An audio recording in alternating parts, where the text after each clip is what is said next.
Bonjour, bienvenue sur Le Son de Victoire, le podcast des réussites professionnelles au féminin.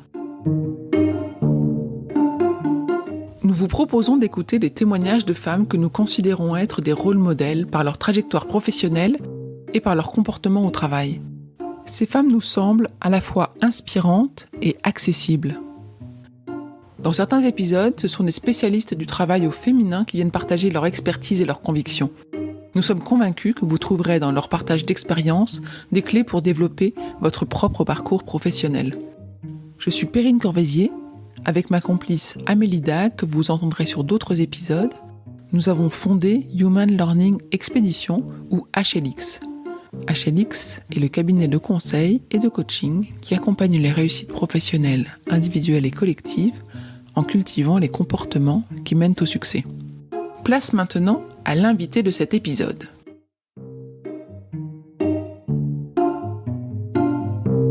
Je m'étais clairement beaucoup investie dans mon boulot, avec l'impression de ne jamais faire assez, avec vraiment des attentes très très fortes de ma direction. Et le résultat, c'est une séparation. Voilà, donc je me suis retrouvée seule, avenue Georges V, en escarpin, à courir, rattraper mes rendez-vous, rattraper mes avions, mes trains et aller récupérer ma petite puce d'amour chez la nounou. Et je me suis réveillée un matin en me disant « mais c'est quoi la vie ?»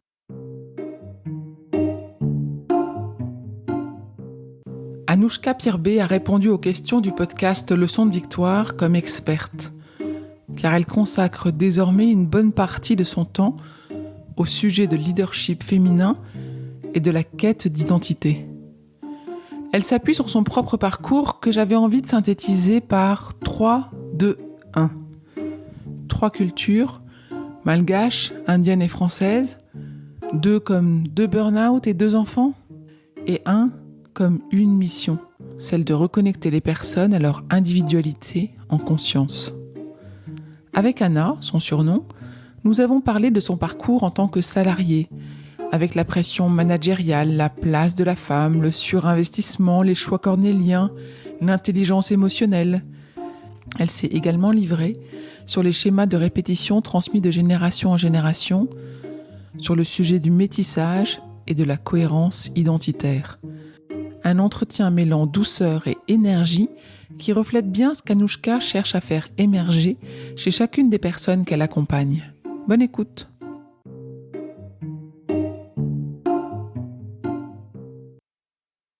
Bonjour Anouchka. Bonjour Perrine.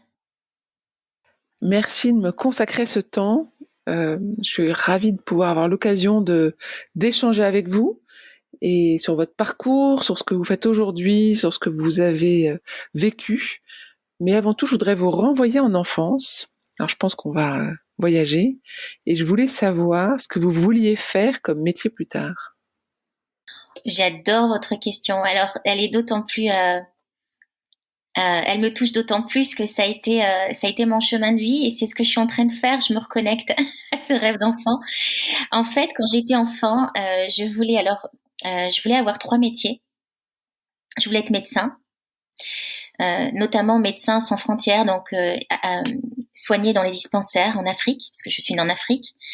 Je voulais être écrivain.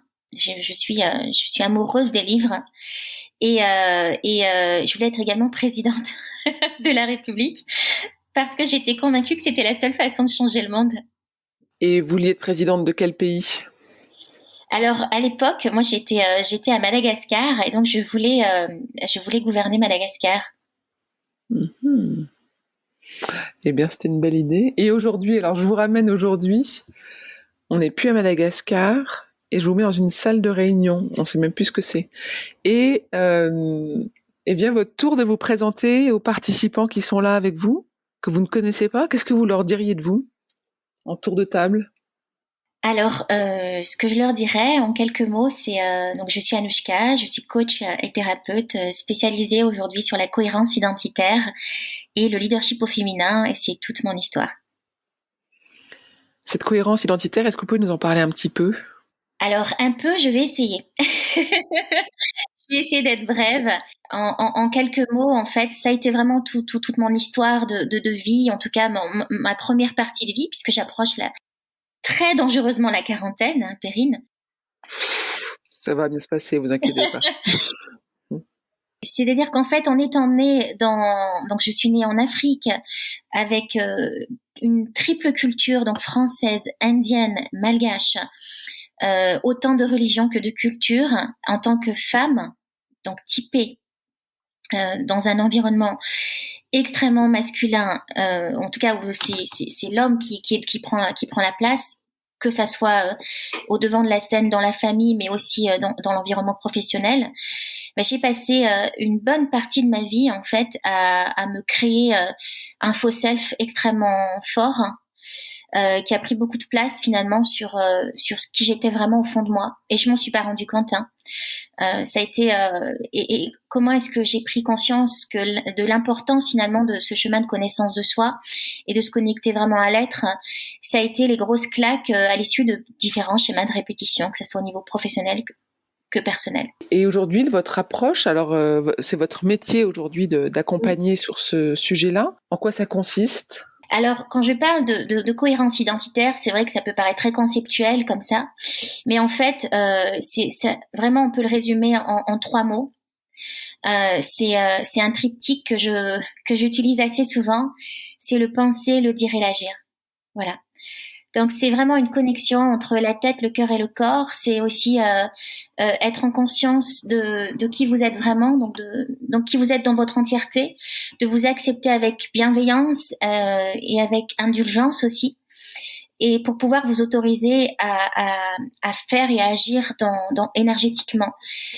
Mon credo, Perrine, c'est la connaissance de soi plus la conscience de soi égale la confiance en soi. Et c'est ça, en fait, le processus d'accompagnement aujourd'hui dans la cohérence identitaire. C'est clair. Je voudrais revenir sur le terme faux self que vous avez utilisé, que je connaissais pas.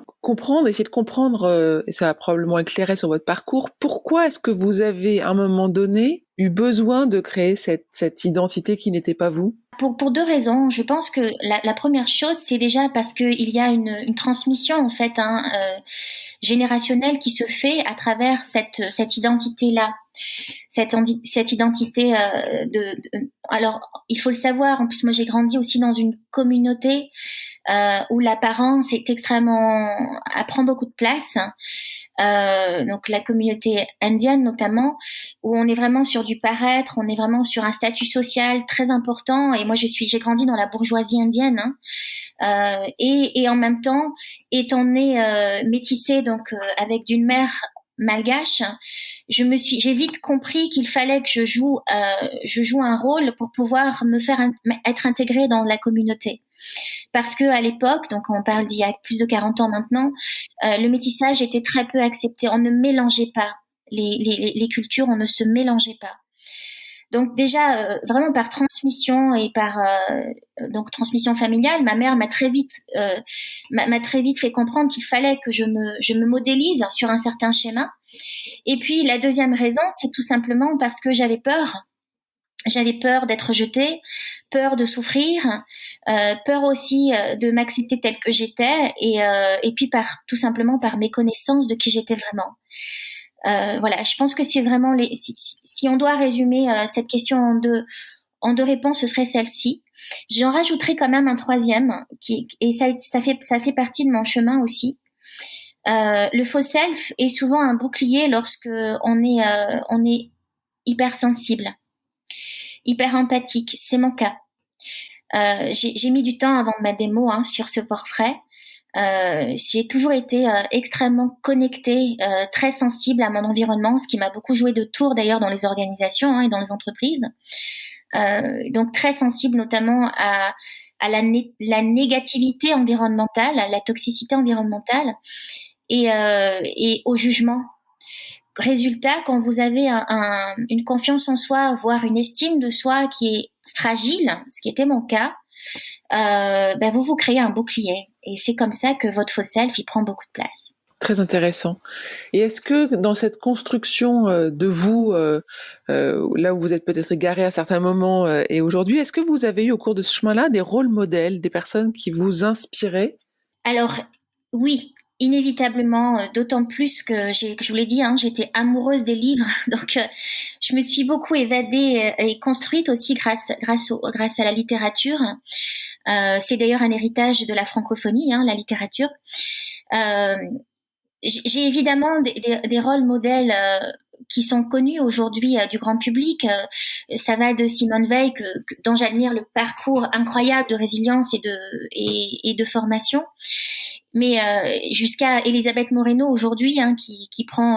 Enfin là, je suis vraiment ravie du parcours qu'elle entreprend, aussi bien dans les entreprises qu'au niveau politique, gouvernemental, mais avant toute chose, en fait, les rôles modèles que j'ai, ce sont des rôles modèles qui sont transmis dans ma famille. Je vous ai parlé tout à l'heure de transmission générationnelle. Il faut le savoir, dans la culture indienne, il y a aussi toute une culture entrepreneuriale. On a vraiment la fibre entrepreneuriale de génération en génération. C'est une génération, c'est une lignée de commerçants, de négociants dont je suis issue. Et dans ma lignée, dans la lignée indienne, si vous voulez, ma grand-mère a été veuve, donc la mère de mon père, était veuve avec 7 enfants à l'âge de 33 ans. C'est une femme que j'ai appris à aimer et à connaître sur le tard. C'est-à-dire qu'au début, elle était tellement impressionnante. Elle avait un caractère extrême. Enfin, elle a un caractère, toujours d'ailleurs, parce qu'elle a 96 ans, mais on l'entend encore à 10 kilomètres. Un caractère très fort. Et donc, moi, je voyais plutôt je voyais ce côté qui me faisait peur et qui était très impressionnant. Et c'est aujourd'hui que j'ai appris à aimer ce parcours incroyable qu'elle a fait, qu'elle a suivi en montant sa première société en tant que femme indienne dans les années 60, sa première société de transport, donc dans un environnement essentiellement masculin. De cette société de transport, elle a monté vraiment un empire économique à Madagascar dans l'import-export et qui elle a transmis ensuite, par contre, à des générations d'hommes, dont mon père. De cette transmission, il y a malgré tout aussi les femmes. Donc les femmes Pirbet chez nous sont des femmes entrepreneurs, sont des femmes qui créent, qui remontent la pente, qui quand elles tombent recommencent. Et ce sont des femmes qui sont très ambitieuses et dont l'argent a également une place très importante. D'où l'importance du statut social quand vous êtes sous pression. Voilà, donc ça, c'est un point important dans la transmission que j'ai reçue. Et du côté maternel, j'ai également reçu en tant que voilà, aujourd'hui, j'ai également, je me suis beaucoup modélisée sur ma propre mère, en fait, qui, malgré le fait qu'elle soit donc l'épouse, enfin la compagne d'un Indien, donc rejetée par la communauté, qui a dû effectivement trouver sa place en tant que femme, elle a malgré tout été le binôme, c'est la femme de l'ombre de mon père, ma mère, et je l'ai vue travailler d'arrache-pied jour et nuit pendant des années entières, quitte à négliger quelque part aussi notre éducation. En fait, elle n'a pas toujours été présente parce qu'il fallait travailler. Voilà, donc vraiment dans ma sphère très proche en fait aujourd'hui, je suis en reconnaissance profonde de ces modèles de femmes que j'ai vus grandir, notamment à commencer par ma mère et ma grand-mère. Merci pour ce partage très inspirant. On a envie d'en savoir encore plus. Mais je voulais aussi savoir sur qui vous vous appuyez aujourd'hui. Aujourd'hui, qui sont vos alliés au quotidien ? J'adore votre question et c'est une des questions que je pose aussi en coaching parce que je parle beaucoup de ressources, de l'importance d'avoir des personnes ressources. D'ailleurs, de cette importance, elle est d'autant plus elle prend d'autant plus de sens pour moi puisque à un moment donné, n'ayant pas été en capacité de m'accompagner, d'être accompagnée de personnes ressources au sein des organisations, par exemple, et dans la sphère personnelle, je suis tombée, je me suis effondrée. Donc aujourd'hui, j'ai vraiment la chance d'avoir des mentors masculins et féminins qui me soutiennent dans ma trajectoire professionnelle, sur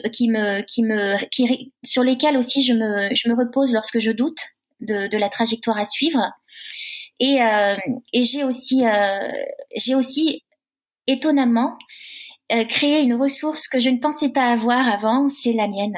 C'est-à-dire qu'aujourd'hui, j'arrive à me faire suffisamment confiance, à être suffisamment ancrée et axée pour pouvoir compter sur moi.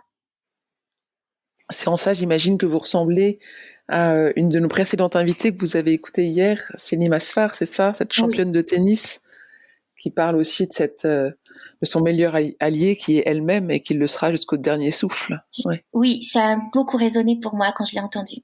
Ouais. Je voulais revenir sur les mentors que vous avez cités.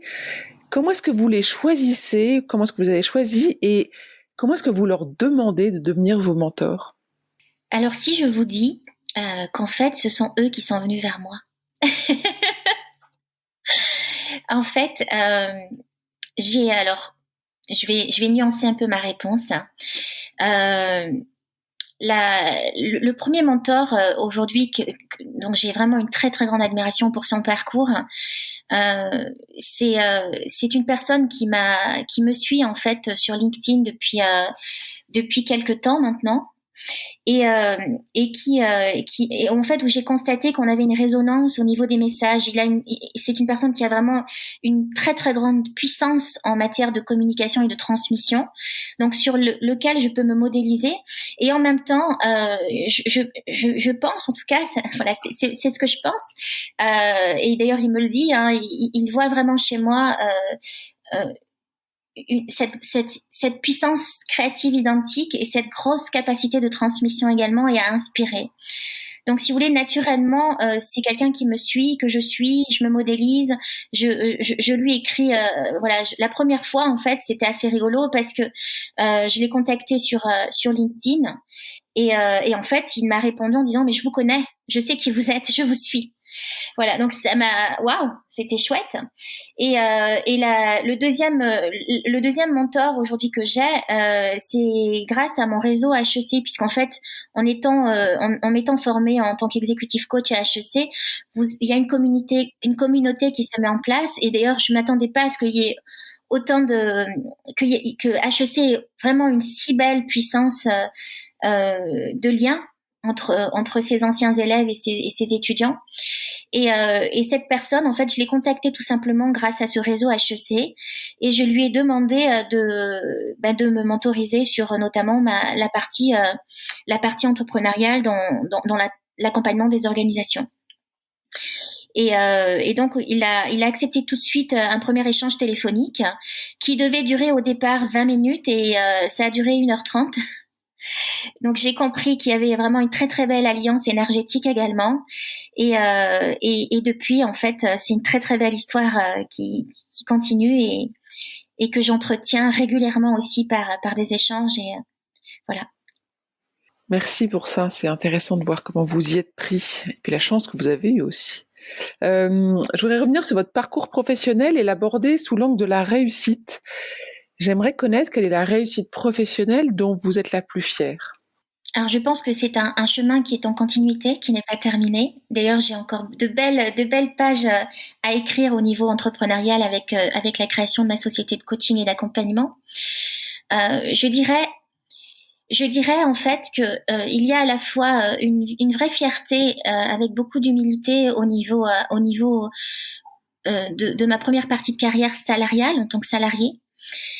Une fierté parce que j'ai réussi à accéder à des postes qui n'étaient pas forcément des postes de femmes au départ. C'était des postes avec un environnement plutôt masculin. Donc, je vous parle vraiment de la supply chain, des achats, direction financière. On voit plutôt des hommes dans ces fonctions-là. Donc, pour moi, c'est déjà juste d'accéder à ces postes-là. Je me rappelle encore à chaque fois j'ai été chassée pour mes postes, j'avais les yeux qui pétillaient et le cœur qui battait en me disant waouh, c'est incroyable. Donc toujours surprise en fait d'être chassée pour des postes comme ça. Et puis aussi parce que la feuille de route était atteinte, c'est-à-dire que des feuilles de route étaient souvent drastiques en termes de performance financière notamment. Et à chaque fois, malgré les enjeux et malgré les challenges, le résultat était là. Donc le résultat quantitatif. Mais le résultat qualitatif aussi, parce que c'est ça qui était important pour moi, c'était d'avoir le feedback de mes business partners et des personnes, des collaborateurs avec lesquels j'ai pu évoluer au sein des différentes missions que j'ai accomplies. Et les feedbacks ont toujours été extrêmement enrichissants parce que me renvoyaient finalement une vraie capacité à accompagner le changement et la transformation douce. Et ça, pour moi, c'est une vraie fierté. Pourquoi je parle d'humilité aussi derrière cette mission, derrière ces réussites-là? C'est parce que quelque part, je ressens un peu de frustration à être partie à mi-parcours. De la frustration que j'accueille aujourd'hui parce que c'est aussi un peu mon fonctionnement. Je m'aperçois que je m'ennuie vite au poste, que si ça va pas assez vite dans la vision, je perds un peu de motivation. Et en même temps de la frustration et parce que j'aurais voulu les accompagner encore un peu plus loin, ces personnes avec lesquelles j'ai pu collaborer. Voilà ce que je peux partager en termes de réussite aujourd'hui au niveau salarial. Très intéressant. Et je voudrais revenir sur le fait que vous avez effectivement accédé à des postes que vous qualifiez destinés à des hommes et que vous avez très bien performé. Ça m'intéresserait de savoir comment est-ce que vous avez fait, pourquoi est-ce qu'on peut dire que vous avez performé, qu'est-ce que vous avez mis en œuvre, qu'est-ce que vous avez été chercher, qu'est-ce que vous avez fait pour que vous réussissiez ces postes?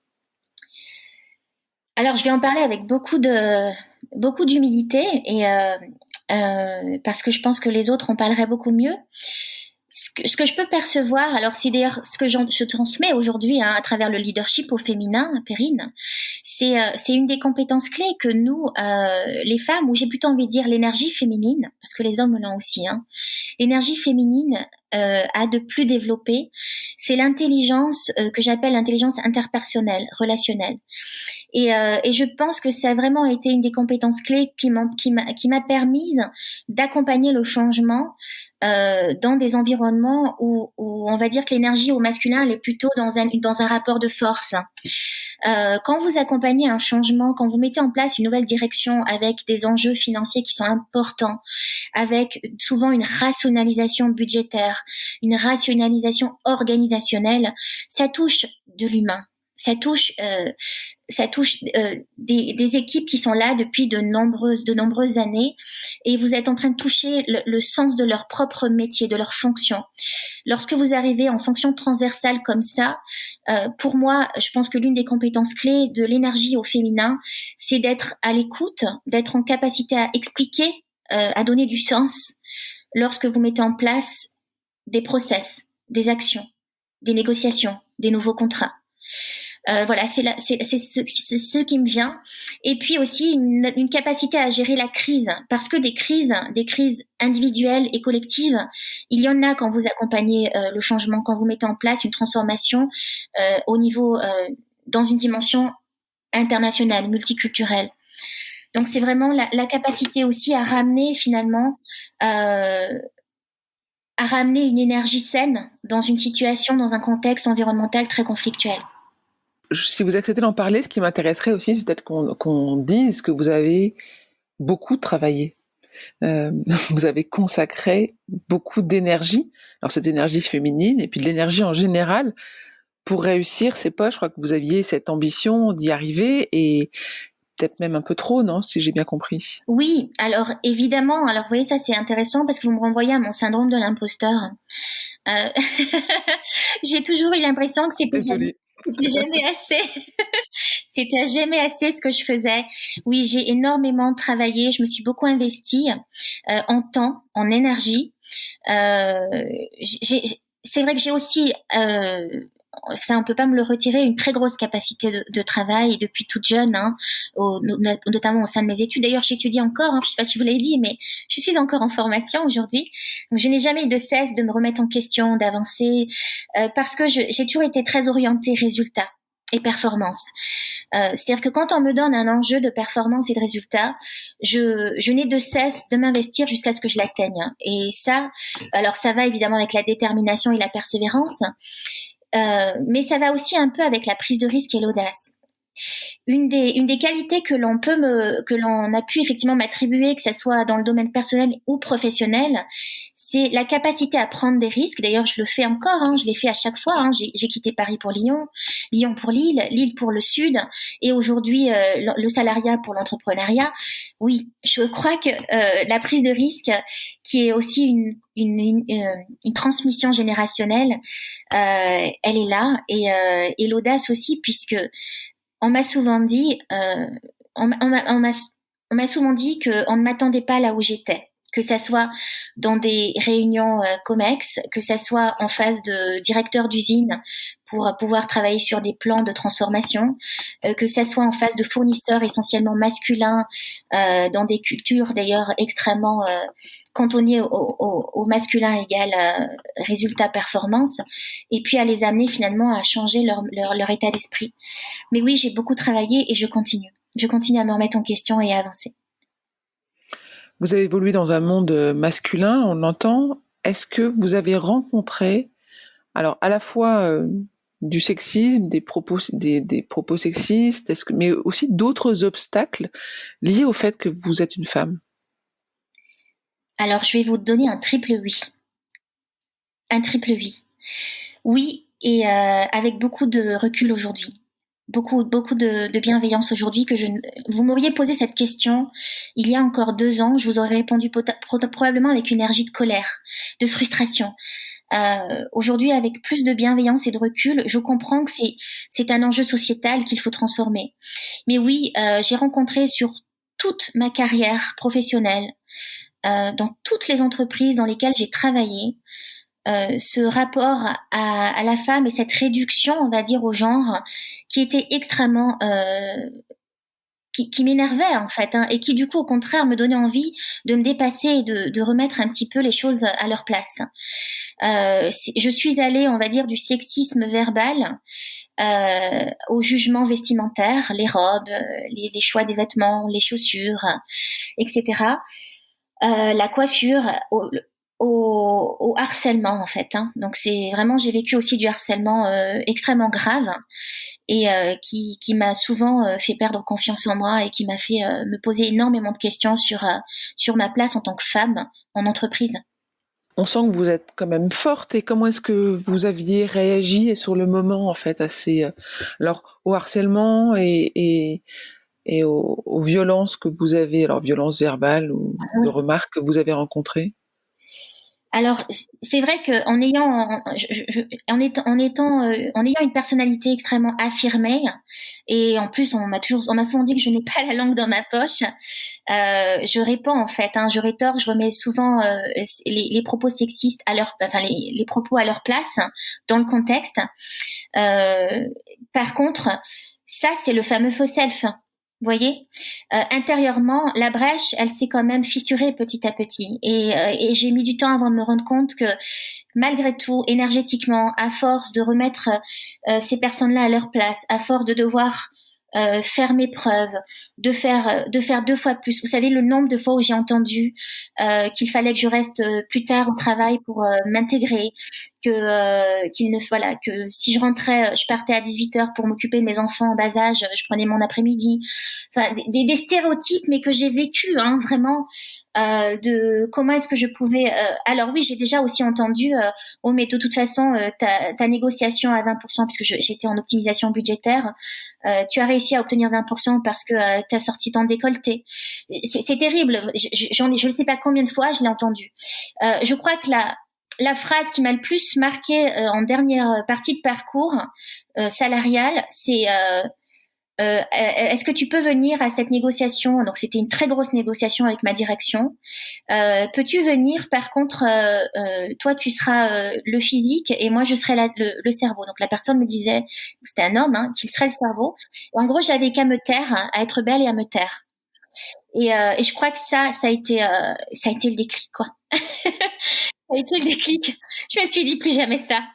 Plus jamais ça. Et donc, j'ai évidemment, donc pour vous demander comment j'ai fait, dans des situations, on va dire, extrêmes, réponse extrême, donc j'ai demandé des réunions triangulaires avec ma direction, la DRH, en fait. J'imagine, j'en avais des frissons quand vous racontiez ça.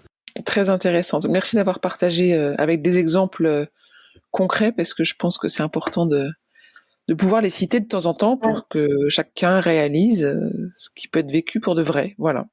Merci pour ce partage. Je reviens sur les fonctions que vous occupiez, qui étaient les fonctions masculines, d'hommes, dans un monde d'hommes. Est-ce que vous avez eu l'impression, au cours de votre carrière, de voir quand même les choses bouger, évoluer, voir la place des femmes prendre une importance plus équilibrée, voir des femmes s'épanouir dans ces milieux-là? Sur le papier, oui.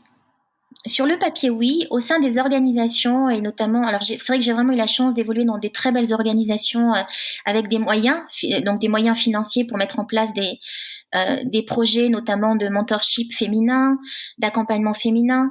Donc oui, sur le papier, dans la réalité, il y a encore du travail.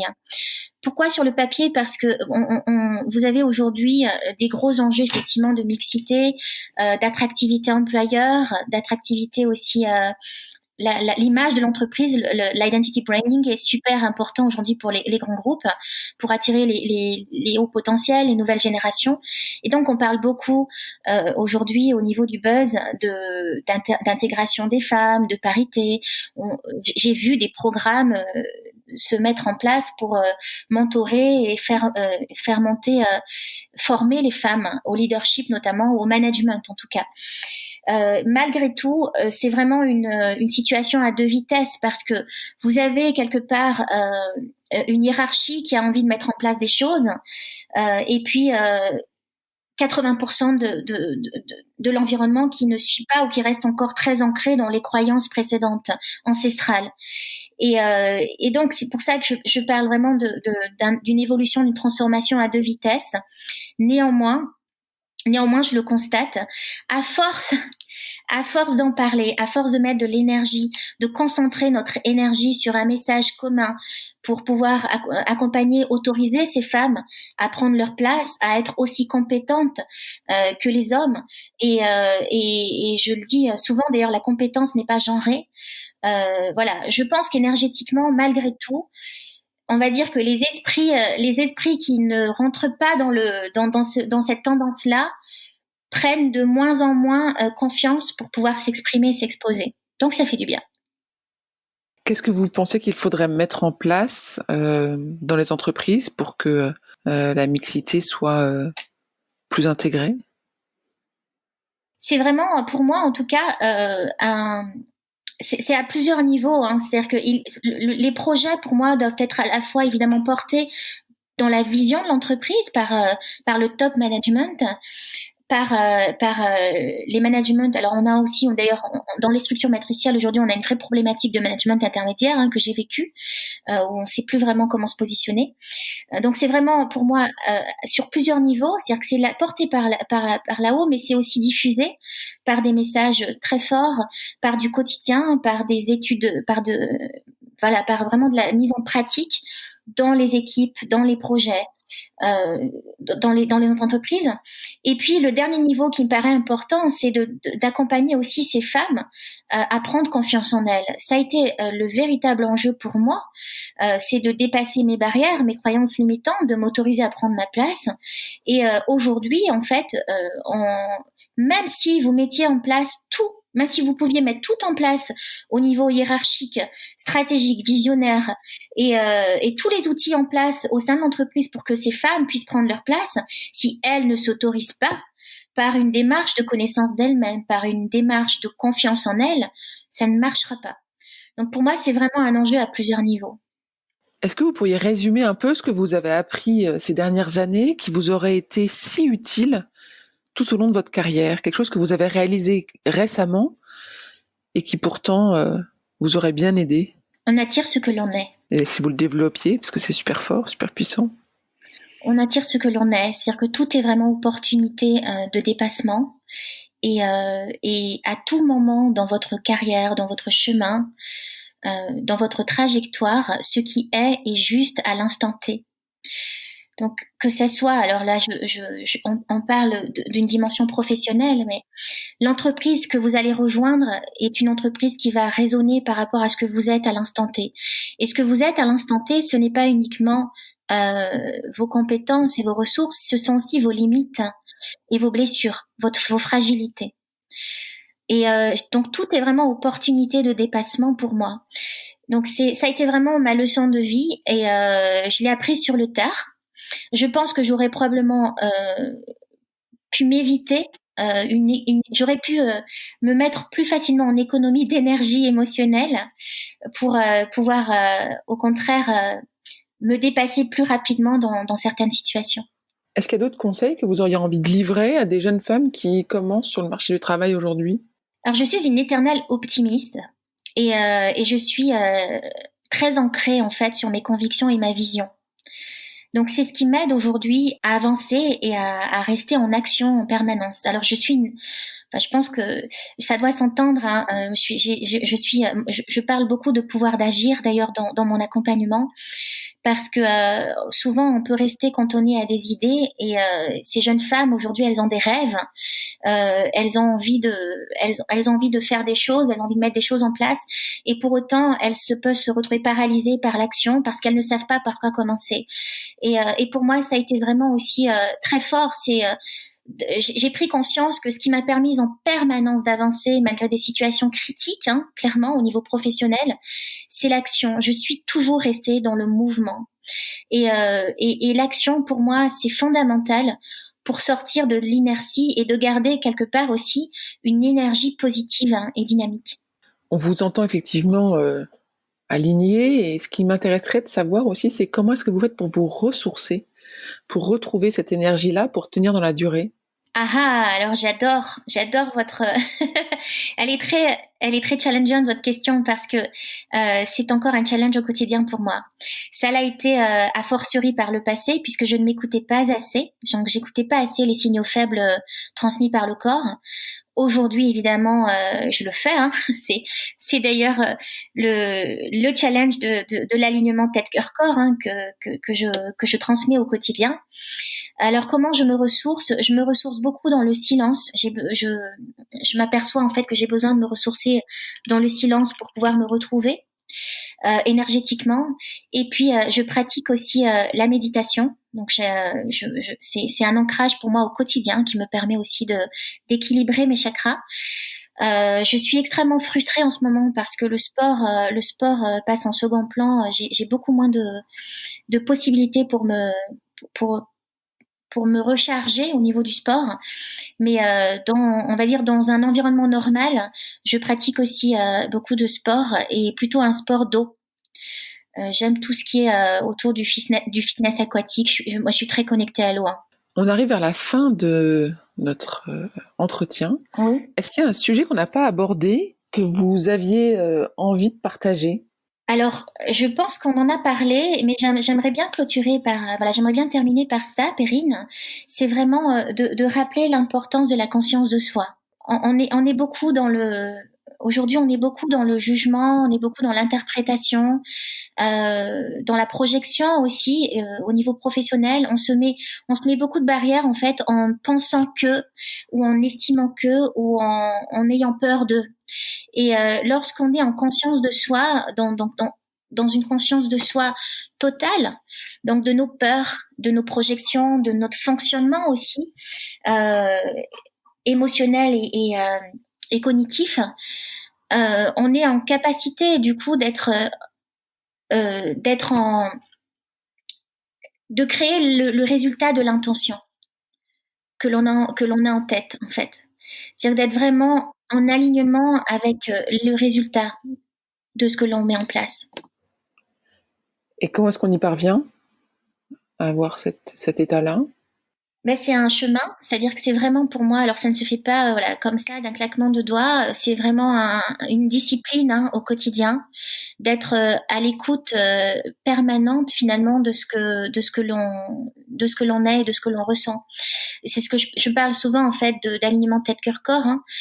C'est vraiment d'être en conscience de ça et d'être en conscience de ses peurs. Je dis souvent que le contraire de l'amour, c'est la peur. Et lorsque vous êtes en conscience de vos peurs, vous êtes en capacité totale d'accueillir l'amour, et l'amour universel. Donc c'est aussi l'amour de l'autre dans l'altérité, l'accueil de l'altérité et de soi. Merci beaucoup pour ce partage. Dernière question avant de se dire au revoir. Quel est votre prochain défi professionnel? Alors j'en ai un qui me passionne en ce moment. Je monte un programme de mentorship sur Madagascar, avec une volonté si tout va bien, de le monter au niveau africain, donc panafricain, dans les prochaines années. Mais voilà, en bêta-test, ce sera un programme de mentorship uniquement dédié au leadership au féminin à Madagascar. Et donc, je cible en ce moment 10 femmes au potentiel, donc qui vont, pour moi en tout cas, demain avoir un impact sur Madagascar, sur le pays. Donc de mettre en place un programme pour les accompagner pendant plusieurs mois avec du mentorship et du sponsorship également au sein de grandes entreprises et au sein du gouvernement malgache. Bon, bravo. On va suivre ça avec attention avant de pouvoir dire Anouchka présidente. Merci beaucoup de votre témoignage sur votre parcours qui était passionnant. Merci Anouchka. C'est moi qui vous remercie pour votre confiance et votre écoute. Merci beaucoup Perrine. Et merci à tous aussi pour votre écoute.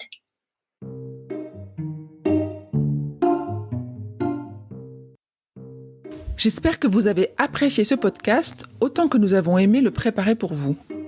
Abonnez-vous au podcast Le Son de Victoire sur votre plateforme d'écoute habituelle.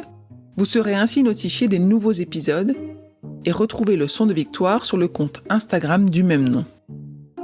Le Son de Victoire est proposé par Human Learning Expedition ou HLX, qui a également produit Talents Précieux, le podcast de la réussitologie. Pour en savoir plus sur HLX, connectez-vous sur humanlx, humanlx.com ou suivez-nous sur LinkedIn. N'oubliez pas de vous rendre sur le site leçondevictoire.com pour découvrir notre offre de modules d'auto-coaching audio guidé adaptés aux situations concrètes que les femmes sont amenées à rencontrer dans leur vie professionnelle, que ce soit pour vous ou pour vos amis, vos collègues ou les femmes de votre équipe. Si vous aimez ce podcast, le meilleur moyen de le soutenir est de laisser un avis 5 étoiles et un commentaire sur Apple Podcast ou sur votre plateforme d'écoute et d'en parler autour de vous. Cela permettra à d'autres de le découvrir également. Je compte sur vous. Merci pour votre écoute et à bientôt.